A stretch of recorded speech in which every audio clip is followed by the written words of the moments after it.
Salut les geeks. La vidéo du jour, c'est sur les news de novembre et de décembre. Il n'y a pas eu de vidéo en novembre parce que tout ce que je voulais recevoir en septembre est arrivé en fait fin novembre, début décembre. Donc c'est pour ça aussi que je vais faire une vidéo relativement longue maintenant. Mettez-vous à l'aise et suivez le guide.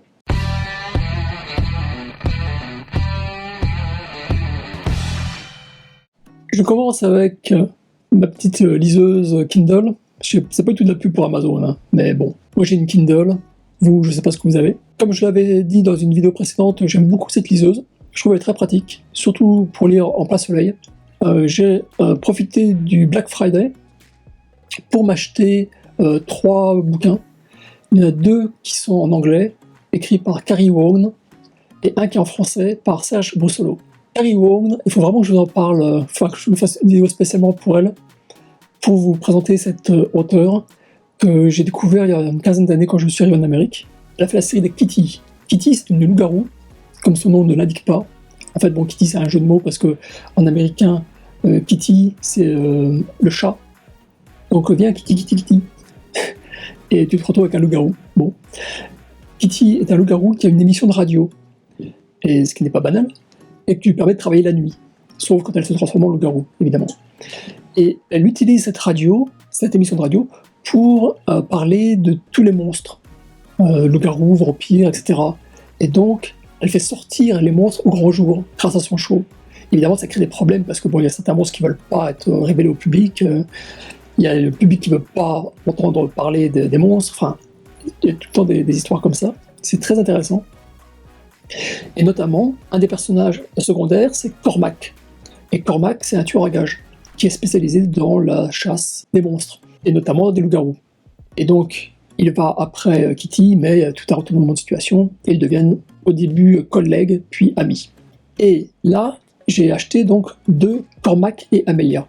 C'est une nouvelle sous-série. Cormac a été emprisonné à un moment, et il a été possédé, si on peut dire, par un fantôme. Le fantôme d'une dame qui a vécu plusieurs siècles plus tôt, qui s'appelle Amelia. Bon, au début, ils se sont fait un peu la gueule, quoi. Amelia a essayé de posséder complètement le corps de Cormac, qui a essayé de l'expulser, enfin bon, bref.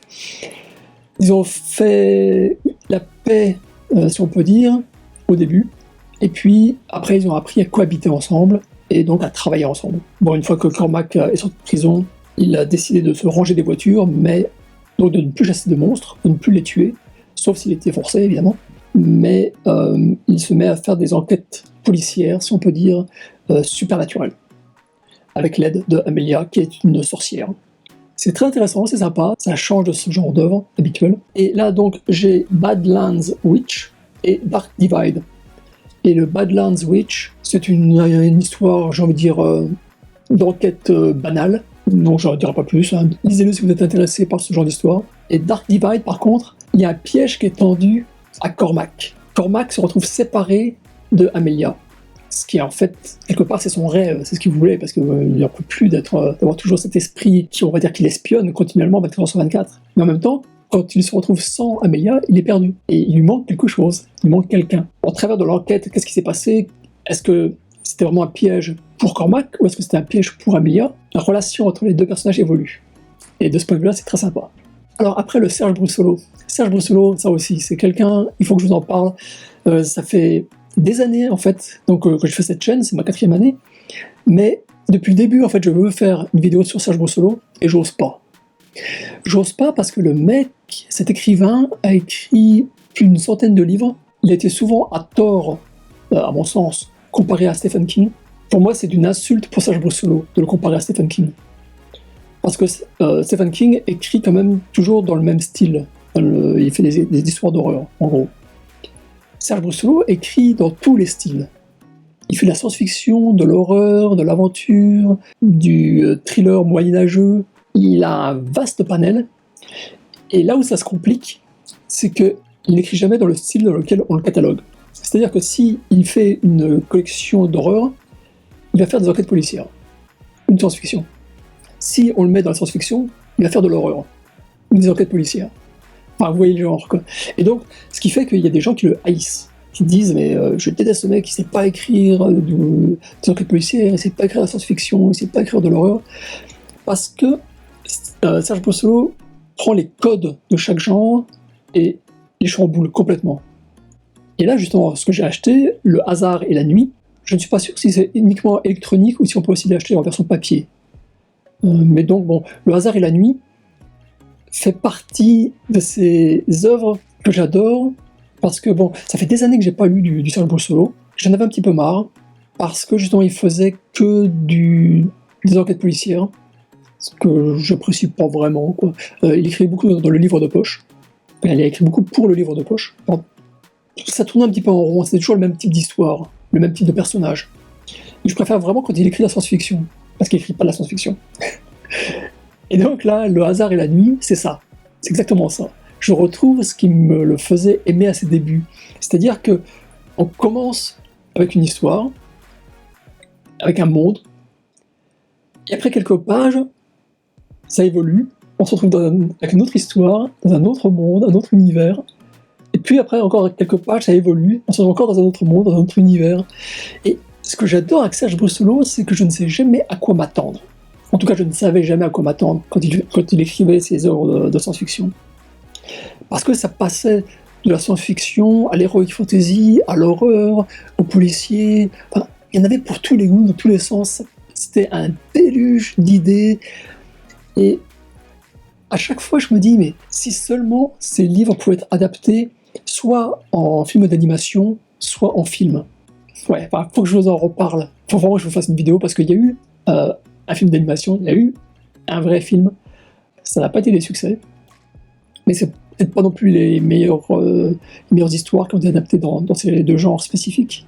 Serge Brussolo, si vous avez la chance, et ces bouquins de science-fiction, c'était publié chez Anticipation, Fleuve Noir, donc c'est introuvable maintenant, ou en tout cas difficilement trouvable. Il y en a pour toutes les bourses. Les prix varient de quelques euros à quelques dizaines d'euros, parce que bon, certains ont été épuisés depuis 40 ans, mais vous pouvez donc toujours vous en acheter en version électronique. Vous pouvez vous acheter des versions papier. Si vous êtes intéressé, si ce que je vous ai dit vous a mis la puce à l'oreille et vous dit « Oh tiens, j'ai peut-être envie d'essayer », je vous conseillerais de ne pas essayer tout de suite ces livres policiers. Pour moi, c'est ce qu'il a fait, c'est ce qui l'a rendu le plus connu au niveau mainstream, parce qu'il y a plus de gens qui lisent du livre de poche que de gens qui lisent J'ai lu Fleuve Noir ou Anticipation, mais c'est vraiment pas ce qu'il a fait de mieux. Si vous voulez avoir un aperçu de ce qu'il écrit en science-fiction, bon, je m'y prends très mal. Si vous voulez avoir un aperçu de son style d'écriture, enfin, en tout cas du style d'écriture que j'apprécie chez lui, je vous conseille ces thrillers moyenâgeux. Donc par exemple, Les Captifs de l'hiver, Le Manoir des sortilèges. Et ils sont tous les deux chez Le Masque. Bon, il y a publié partout, hein. Il y a publié chez De Noël, J'ai lu, Le Masque, les livres de poche, enfin, il y en a partout, des Serge Brussolo. Je vous mets le lien qui va bien dans la description de la vidéo, si vous voulez en savoir un tout petit peu plus sur lui. Mais il faut vraiment que je vous fasse une vidéo sur ce monsieur. C'est une vidéo qui va durer 5 heures au moins. Il y a tellement de choses à dire sur ce qu'il a écrit. Alors je ne sais pas vous, mais j'ai vraiment eu un mois de novembre de merde, et le mois de décembre, c'est pas mieux. Donc j'avais besoin de m'alléger l'esprit un petit peu, et j'ai regardé beaucoup de films. Alors notamment, j'ai pris Wonder Woman 1984, parce que j'avais bien aimé le premier. Celui-ci, malheureusement, c'est pas un succès. Je trouvais que le film était très mou, le méchant est mou, les scènes d'action sont molles. Enfin, c'est un gâchis parce que j'aime beaucoup l'actrice principale, j'aime bien le personnage, enfin j'aimais bien ce qu'ils avaient fait avec le premier. Et bon, celui-ci, pas trop. Dommage. Alors après, je ne sais pas si je vous l'avais déjà dit, mais je suis un fan de CrossFit. Bon, je suis un fan de regarder les gens faire du CrossFit, pas d'en faire moi-même. Et donc j'ai acheté un documentaire, Froning, c'est le monsieur qui avait gagné 4 fois les CrossFit Games, avant de se faire détrôner par Fraser, qui lui a gagné 5 fois les CrossFit Games. Donc c'est 2 documentaires sur le sport du CrossFit, qui mélangent différentes pratiques. D'après ce que j'ai compris, le but du CrossFit, c'est de pousser son corps dans ses derniers retranchements. Et donc les dingues qui font ce sport le font, ils poussent leur corps dans le dernier retranchement. Ensuite on change de genre avec The Night Watchman. Je remercie beaucoup Amazing Geek, Bob Zombie, qui m'en avait parlé, enfin qui nous en avait parlé dans sa page Facebook, il me semble. J'ai beaucoup ri. C'est une histoire avec des héros, pas des héros. Ce sont des gardiens de nuit qui doivent faire face à une invasion de vampires.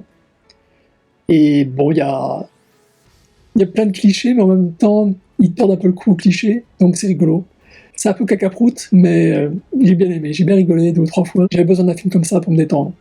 Et dans le même genre, j'ai envie de dire à la fois mieux et pire, c'est The Scout's Guide to the Zombie Apocalypse, qui m'a été présenté par les oubliés du cinéma, que je remercie et je salue au passage.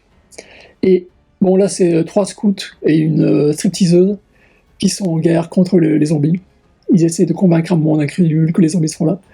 Et c'est pareil, c'est comme les Night Watchmen. Il y a des clichés, mais en même temps, ils tordent le coup à certains clichés, ça passe bien. J'ai rigolé 2 ou 3 fois. Pareil, c'est juste ce que le docteur m'avait prescrit, donc ça m'a fait du bien.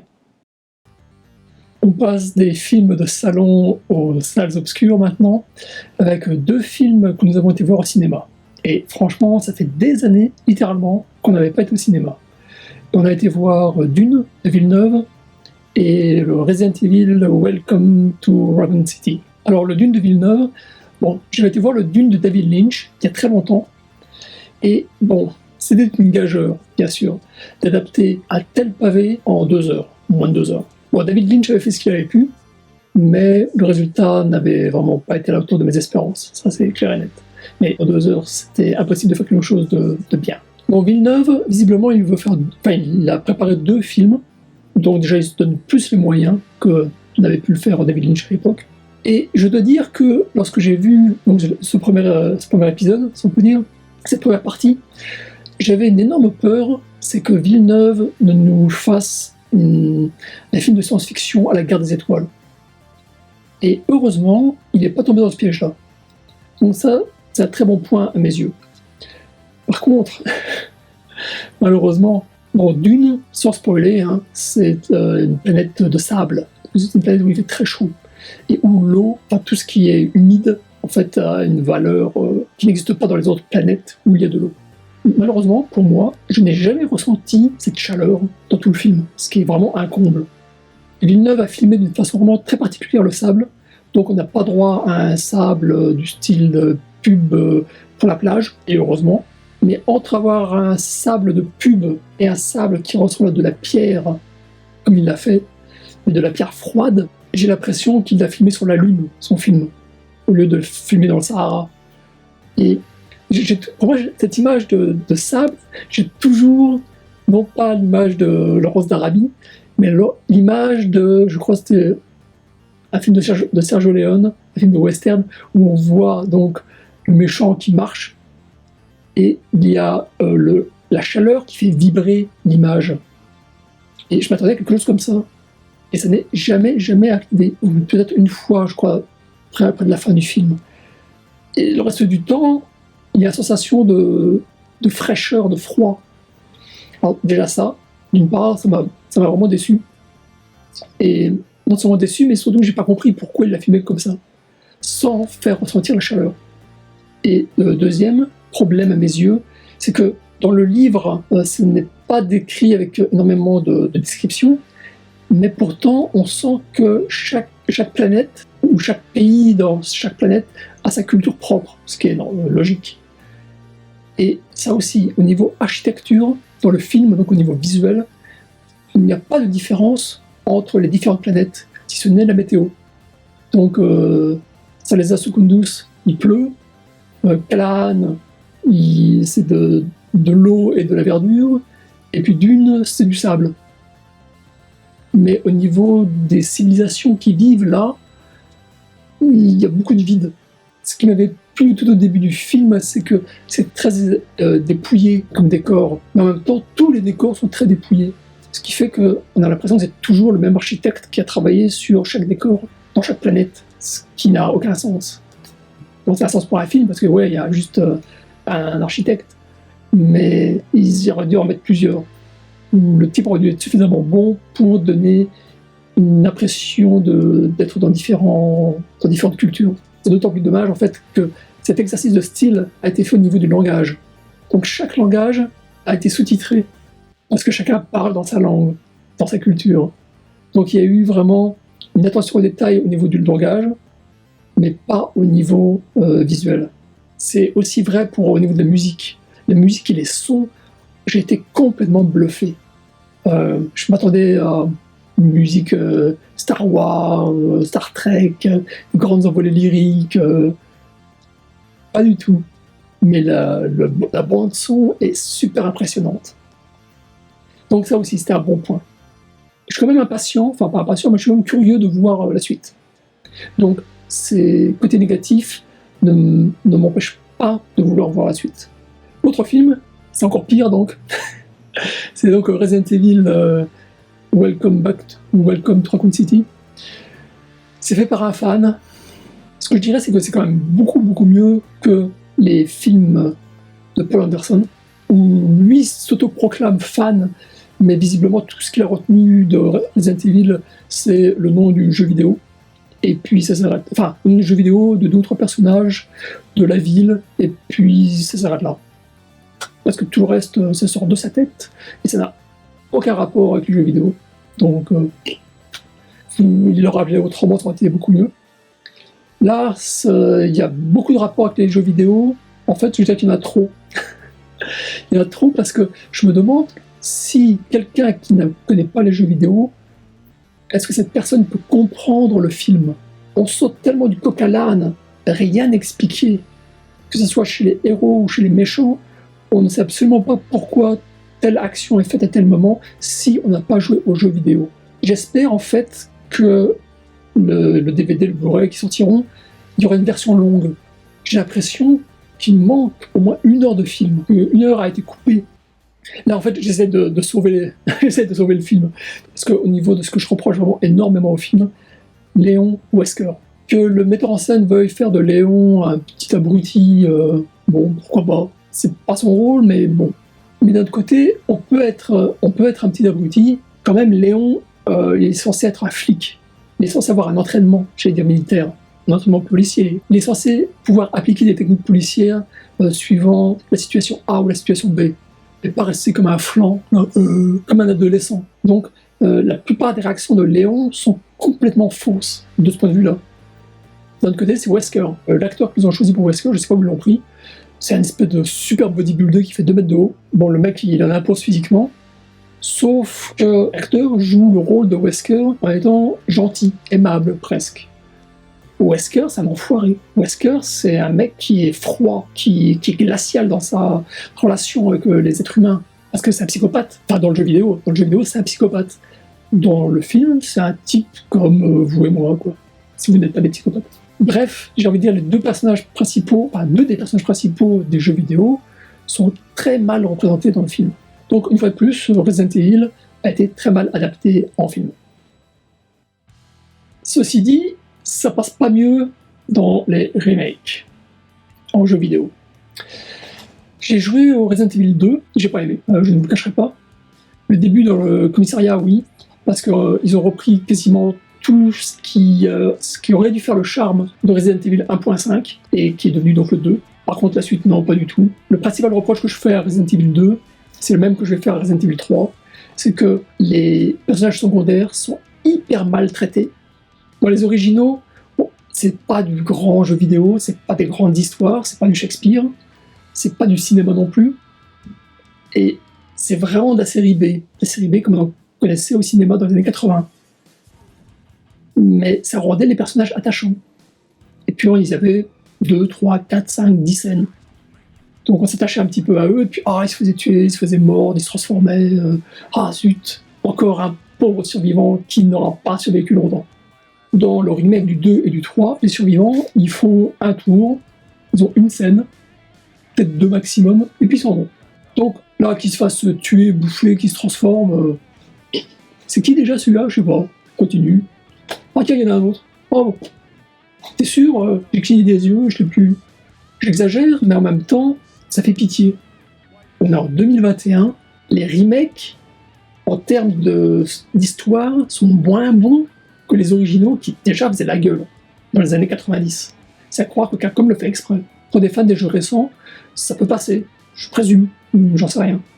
Mais pour des fans comme moi qui ont joué aux originaux, attendez quoi. Bon, il y a ça d'une part, donc pas d'histoire, très peu d'histoire, encore moins d'histoire que dans les originaux.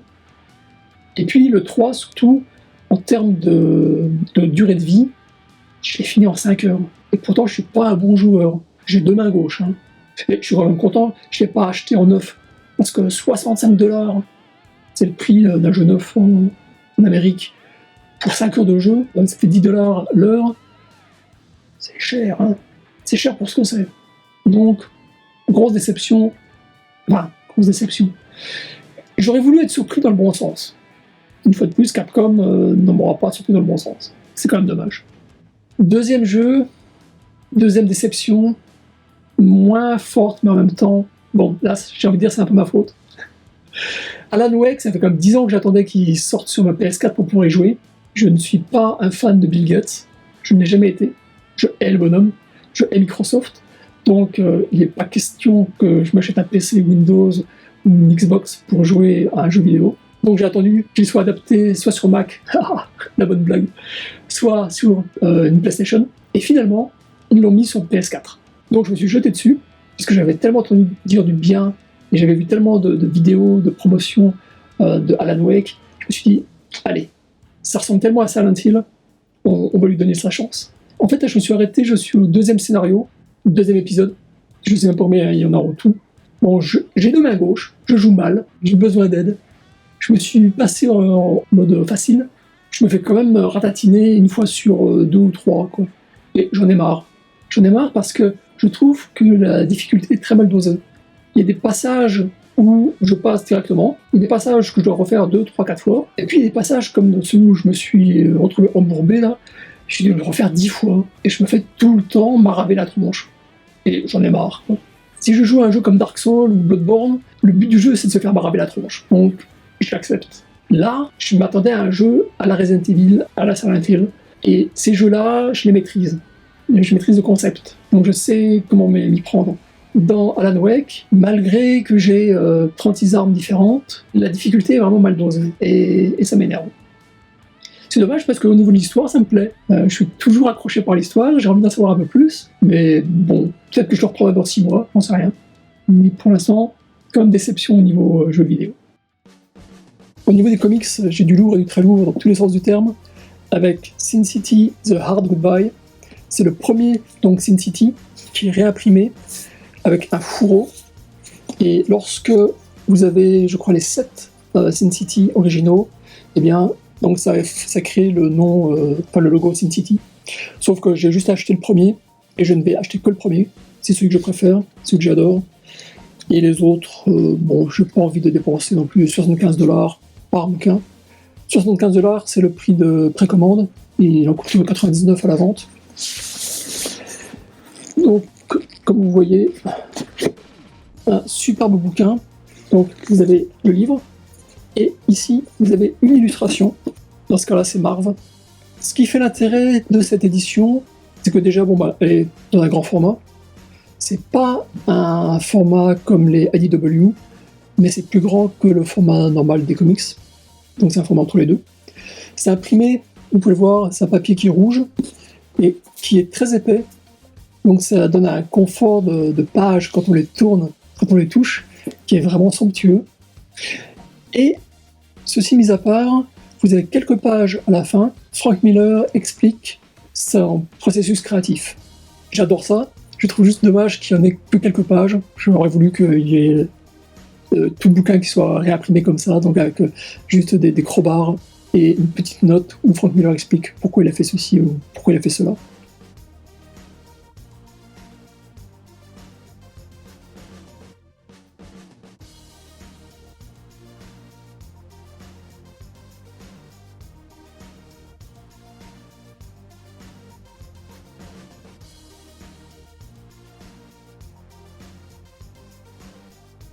Mais donc, je suis très satisfait de cet achat. C'est publié par Dark Horse, et je ne sais pas si c'est traduit en français. Je présume que ça le sera à un moment ou à un autre. Toujours dans les comics, toujours dans le très lourd, j'ai reçu enfin mes 2 omnibus Spider-Man, Amazing Spider-Man. Il y a le numéro 3 et le 5. Et le 3, je suis super content de l'avoir, parce que je l'avais loupé à sa sortie, et sur eBay, il coûte $250, $300 pièce. C'est de la folie, quoi. Pour une raison qui m'échappe, mais je suis très content, Marvel a décidé de le réimprimer, donc je l'ai précommandé pour 75 boules. Ça reste cher, mais bon, c'est pas $300. Donc c'est toute la partie avec Gil Kane. Et comme vous connaissez mon amour pour Gil Kane, je suis aux anges. Le 5 correspond au clone de Gwen Stacy, pour ceux à qui ça dit quelque chose. Et puis c'est surtout Ross Andru. Ross Andru qui est au dessin, c'est fabuleux. C'est toute mon enfance, c'est quand j'avais découvert Spider-Man, donc dans les Strange 110, 115, dans ces eaux-là, au début des années 80, fin des années 70, début des années 80 en France. Et pouvoir relire ça maintenant, c'est un grand moment de bonheur. Je vais terminer la partie comics avec Sam Kiss. Sam Kiss, là j'ai ses esquisses, peintures, dessins, etc. qui proviennent d'une exposition dans un musée en Californie, à San Francisco. Et ici, j'ai sa BD la plus connue, The Max, qui a été remaxérisée. Je ne vais pas vous en parler plus en détail, parce que là aussi, Sam Kiss fait partie de ces auteurs dont je vais vous parler depuis des années. J'ai jamais eu le temps, j'ai jamais eu le courage de m'y mettre, parce que Sam Kiss est tellement spécial.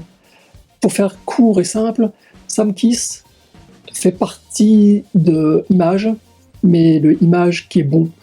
C'est-à-dire que, comme vous avez pu le voir très récemment, j'ai fait une vidéo où je disais tout le mal quand je pensais des dessins de Todd McFarlane. Ça fait partie de la première génération donc d'artistes de Image. La deuxième génération, c'est Sam Kiss et quelqu'un comme Erik Larsen, le Savage Dragon, qui pourtant je sais fait partie de la première génération, mais en ce qui me concerne, Sam Kiss et Erik Larsen sont dans le même bateau, ce sont des artistes à part entière.